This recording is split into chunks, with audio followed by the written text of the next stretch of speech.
Welcome back to the Learn FCL series where you can learn FCL tips and tricks in a few minutes. My name is Kim and my friend's name is Milo, and today we're learning how to return custom values from our Cadence scripts. So if you remember, in our last video we have a function that we called pass multiple different types, which only returned one value even though we passed in multiple arguments. But now we will learn how to define a custom struct and create an instance of that struct and use it as a return type. So let's jump into our code sandbox, and as always, links down below if you want to follow along. Alright, so setup is still the same as before.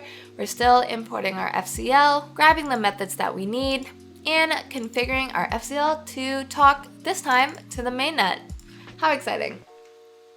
Let's dive into our fetch custom function, and first thing we're going to bump into is our Cadence script, of course. And inside our Cadence script, you'll notice that we have two items.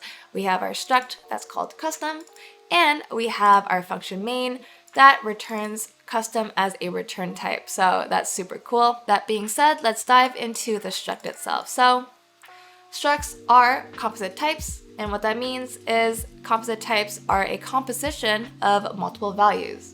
And in other words, that means that it could hold more than one value. In our last video, we entered in multiple arguments but can only return one value, but this time we're learning how to return two values. Next up, we have two constants defined. We have number, which is a type integer, and we have address, which is typed address. And before we move on, I just want to bring attention to this let keyword here. This let keyword can be a little bit tricky, especially for my JavaScript friends watching. So in Cadence, using the keyword let actually declares a constant, which is a little bit different than in JavaScript when we use let for temporary variables. The way we declare variables in Cadence is by using the var keyword. So just a quick tidbit there. It could be a little bit tricky, but something to keep in mind.